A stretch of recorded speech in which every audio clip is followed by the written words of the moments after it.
And moving on to the big explosive exclusive we're tracking this evening. Bill to serve the nation now reduced to serving liquor. This is how the legacy of our freedom fighters, the original stakeholders of National Herald, is slowly being pawned to profit the Parivar. Times Now's S.I.T team does a status check of pan-India properties of National Herald, now owned by Young India. Although it is registered as a non-profit organization, Times Now will reveal how its properties are being leased out for commercial purposes. Remember, the Gandhis own 76% of the shares and own assets worth at least 122.5 crore rupees as per estimates. Instead of printing a newspaper at concessional rates, the buildings are selling clothes, hardware and even liquor. That's right. Let's quickly take you across the Herald building in Lucknow and tell you what's happening there. Several shops have been built and given on rent. Watch how the voice of our freedom fighters now is drowned by rent from beer shops. Well, I'm right outside the Nehru Manzil building, which earlier housed the National Herald office as well, the AJL office as well. But over the last several years, this entire complex is lying dilapidated with no maintenance. But interestingly, amongst the lot of shops that are opened here is also a beer shop, which seems to be running even now, while most of the other shops have been closed down. Let's speak to the owners here, these people here. ये बताएं कि ये building कब से इस रूप में है जैसे हम देख पा रहे हैं अभी? आप देख रहे हैं शॉप को? भैया हमें नहीं मालूम, हम तो दूसरी दुकान पे या खाना खाने आए। अच्छा, नहीं आप बता दीजिए ये कब से स्थिति में है? मालिक नहीं, बस ये बता दीजिए आप कि कब से ये शॉप ओपन है? साल चालू हुई है। इसी साल चालू हुई है। Basement here has been shut down, has been sealed on the orders of administration because the taxes related to municipal corporation had not been paid for a long time. There are other shops here as well. Some of them seem to be open, seem to be functional. Others have shut down their shutters. Mostly these shops here are being used as go-downs. So that was a story from Lucknow. Across in the 64,000 square feet Herald House in prime central Delhi has been leased out to Passport Office since the 2011. BJP has alleged that the monthly rent collected by the Gandhis is close to 87 lakh rupees. Here's this report. Now, right behind me is the building of the Herald House, which not only has the office of Associated Journal Limited, which is the publisher of National Herald newspaper, but also that of the Young Indian Private Limited, which relates to the Gandhi family. Now, it is the allegation by the BJP that since 2011, AGL has been receiving 87 lakh per month from Ministry of External Affairs and also TCS service, 60 from Ministry of External Affairs and 27 of the rest from TCS. Let's now take you across to Mumbai's plush Bandra area. In 2014, instead of printing paper, a building was erected and 2 floors were given out on rent. Right now we are reporting from one of the lavish and the posh areas of Mumbai, which is Bandra East, and here is the building which was supposed to have National Herald's office in Mumbai, but now is being used for commercial purposes. And in fact, Mahesh Katkam is showing you this entire premises where it is the land in Mumbai was given in the 90s, and the 7-8 story building has been now built in here.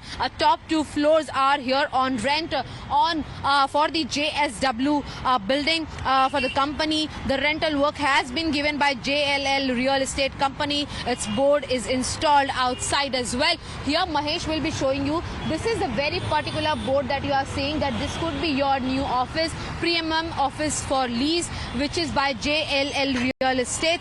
But yes, as we were showing you the glimpses from this particular building, that the top 2 floors are now given to JSW, whereas all the below floors are vacant.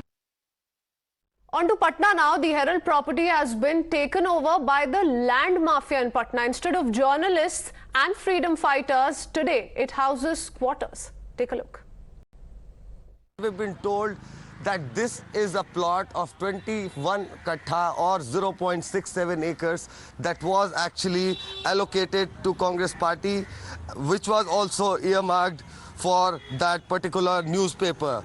We've been told that the possession of this particular piece of land, this particular plot, has never been given to the party, and that several Congress state chiefs had written to the state government.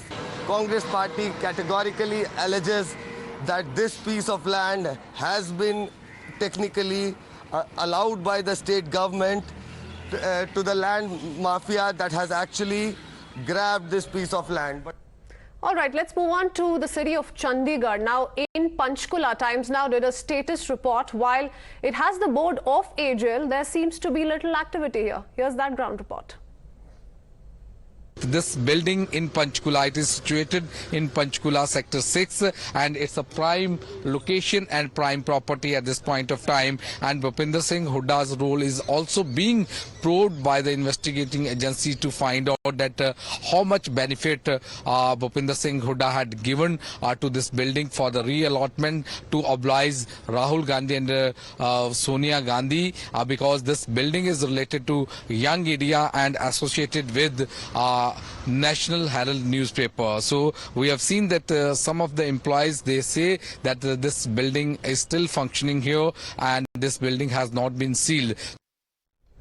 So what's the problem with National Herald making profit by renting out its properties? Let's tell you about the Section 25 of Companies Act, under which, by the way, all of these properties are registered. What's the problem if these companies or these properties are renting out and earning money via these very rental properties? Section 25 of the Companies Act says that Young Indian registered as a non-profit for organization, and it is formed to promote arts, science, religion, charity, etc.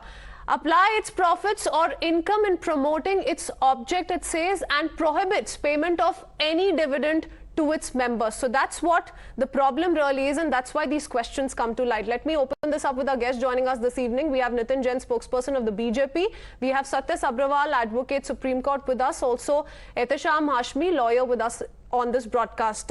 I'd want to begin with you, Ehtesham Hashmi, because, you know, while the opposition, particularly Congress in this case, has been saying that this is political vendetta, we're not going to be afraid of the Modi government. It is the central agencies working at the behest of the BJP, and all of that is happening in this very case as a result of the same. But if I go by these ground reports, now this is a exclusive that Times Now is putting out. We've reported from several such properties, a multi-city probe that has been carried out on ground, which makes it very, very clear that somewhere a beer shop is operating, somewhere it has been rented to commercial outfits, commercial shops, and heavy rent is being given on these very properties. How is it justified? We just broke down details of why this is extremely questionable. How will the Congress respond? But see, matter is pending investigation before Enforcement Directorate and other national investigating agency. And till date, not even a single document to substantiate the claim of ED. They have not procured any document. They have not procured any rent agreement. They have not procured any rent received or rent paid. They don't have any proof. And second most important thing which I would like to mention, that the BJP government targeting Gandhi family just to hide the huge loss to government exchequer in 5G auction. No one is debating on 5G auction. We are witnessing that. Let's not digress. It was a simple question put out to you. Let me bring in Amir, because he was at the very location where a beer shop was operating in one of these properties in Lucknow. Amir, what is it that you saw? Then we'll take this across to our guests. Well, I'm right opposite that building, the Nehru Manzil, which we'd covered from this morning itself. And the visuals make it quite apparent that this building actually is in a complete state of neglect right now. But what is surprising is that this land, which is huge, must be over 50,000 square feet, had actually been allotted to the National Herald, or the company that was running it, on concessional rates for charity work by the government. And this allotment happened sometime in the 1980s. But since then, the National Herald or Navjeevan or Qaumi Awaz, all these newspapers being run by the company, could only run for a few years, and since mid-90s, this building has been lying completely unused. Now, why is it that the company which had to carry out some kind of a philanthropic work or work related with charity actually constructed a huge market out here with over 200 shops? What is it doing with these after selling off these shops outside inside this market? And where does the rent which is collected from many of these shops actually go? So all these are questions for which there are no answers out here. People related to Congress party refuse to answer our questions because they say we are not directly related with the company which was running National Herald. Otherwise as well, there is no information about this market or the people who actually ran it or constructed it with the authorities here as well. So these are very glaring questions that need to be answered by and all how is such it that none functions. of these questions have been answered? They remain unanswered till date. Let me go back to Mr. Hashmi and a quick answer from him, and then I'll take this forward with others as well. Mr. Hashmi, you just heard what Amir, my colleague, pointed out. Now, you know, in Lucknow, property rented to beer shops and hardware shops. In Mumbai, 200 commercial shops have been set up or in that very property. In Patna, it has allegedly been taken over by land mafia. Now, would you agree?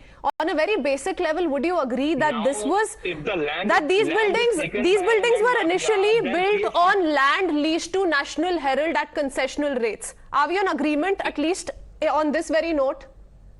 See, listen, these are mere allegation, and an allegation cannot take the place of proof.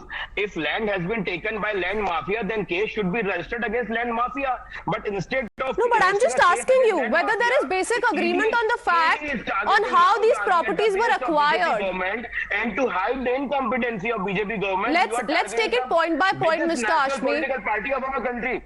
On Adani port and drugs worth rupees 45,000 crore has been seized, but nobody wants to debate on it. No, so if they were initially, if all of these buildings were initially built on land leased to National Herald, then how is it that nobody has the answer, sir? To criticize Rahul Gandhi and Congress party, it cannot be done. No, if you speak over me,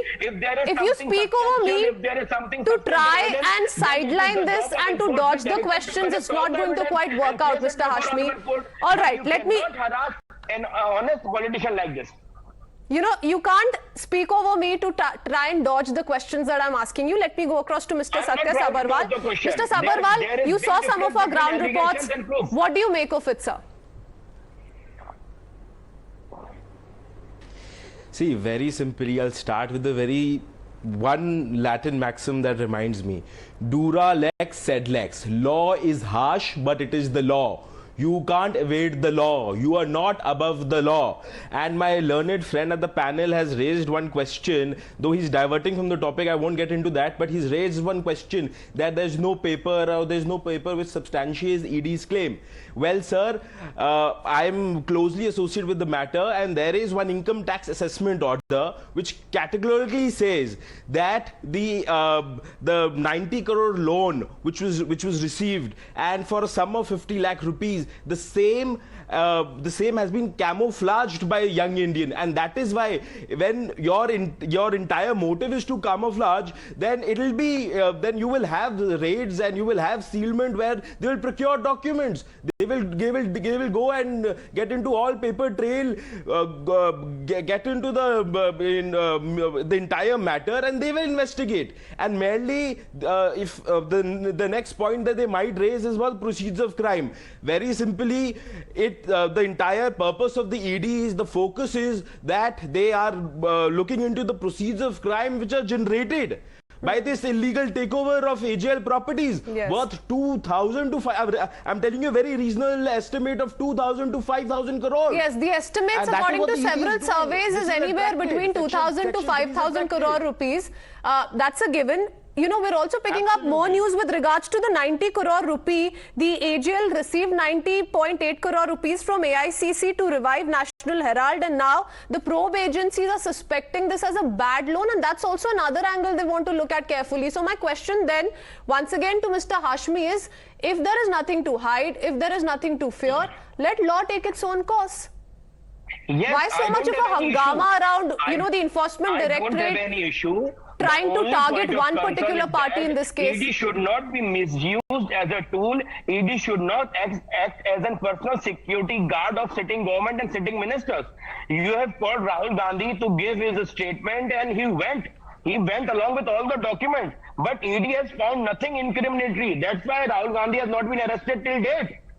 And we have seen the competency of ED officers and CBI officers. And no, what's funny is, Mr. Hashmi, you know, when it comes to the Congress party, the Enforcement Directorate is singling out the Congress party, is particularly targeting the Congress party. But when it comes to ED action against the Aam Aadmi party or the TMC, the Congress says, yes, it very much is a solid case. A lot of evidence that is backing the Enforcement Directorate in those very cases. So it's why the double standards? All right, let me go across to BJP. You're leveling some allegations against the BJP, Mr. Jain. Mr. Jain, can I take in a BJP response, Mr. Hashmi? Hold on. You have a few questions for the BJP. Let Mr. Jain come in. Mr. Jain, the allegation against the BJP in this case is, though the BJP has been maintaining that the Enforcement Directorate is only doing its job, it only wants to take this to its logical conclusion. The allegation is that this is an attempt to deviate from the issues that truly matter. Price rise, inflation, those are the issues that must be focused upon. And this is just an attempt by the BJP to deflect all of those issues. First of all, the name is Neeti and it is Miss. The other point is that Mr. Hashmi has been talking about everything, about the ED being misappropriated and the ED being used. So it is not the BJP, and like ma'am said, that you have been supporting everything that was happening against the TMC and any other party. But if it comes down to the Nehru-Gandhi family, then hell lets loose. So you are talking about the papers, and yet the entire family is out on bail. The 3 people from one family are out on bail. The matter has not been quashed in any of the courts. And now you are not even believing the courts. You are questioning the ED. It is not the BJP that is coming after you. It is the ED. It is the Enforcement Directorate that is coming after whatever wrong that has been done. It is for you to answer those questions, not for the BJP. And the questions that you are asking, the government has been answering them. You're not letting the parliament function, sir. And that is what the track record of the Congress is. People out on bail have let loose the entire anarchy in this country just because 2 people have been called for questioning in a matter that has been going on for years, and the courts are not supporting what you have said. Why don't you just go to the court, prove your point, and bring out a letter that says, yes, we have been vindicated? Okay, you will not do that. You will talk about why allege political vendetta and why say that we will wage a war. All right, that's a BJP response coming in. Mr. Sabharwal, and apologies for that, Ms. Jain. Mr. Sabharwal, now the fact remains that, you know, this very story that we've picked up, the ground reports that we've put out are important because we want to reiterate what Section 25 maintains. Young Indian is a Section 25 not-for-profit company with an initial corpus of just 5 lakh rupees. It is tax exempt provided it does not pursue commercial activity. Now, the fact that Mr. Hashmi is saying that there are no papers to substantiate what is being alleged, does it really settle the issue? This is a big allegation and no answers that have come in so far. Thank you. I was coming to that question only, that particular aspect of what my learned panelist has raised. Very simply, I'll give you an example of how the money has been laundered, which will clarify a lot of things. There is a Calcutta-based company called Dotex Merchandise Private Limited. Well, the Young Indian was incorporated only with 5 lakhs of paid-up capital. Okay. And to purchase this loan, they had to procure 50 lakh rupees. Yes. They got 1 crore from Dotex Merchandise, and that has been unexplained by Young Indian in all their explanations. Absolutely. I asked this and that's another firm. And it's linked to the AJL that the Enforcement Directorate wants to find out. We've seen that name come up again and again during the course of the investigation. I'm afraid I'm going to have to leave it at that. But thank you all for joining us on this broadcast and getting us all those details. A big story we're tracking here on Times Now. Big exclusive coming in, which takes the story further to several questions that remain unanswered. Thank you all.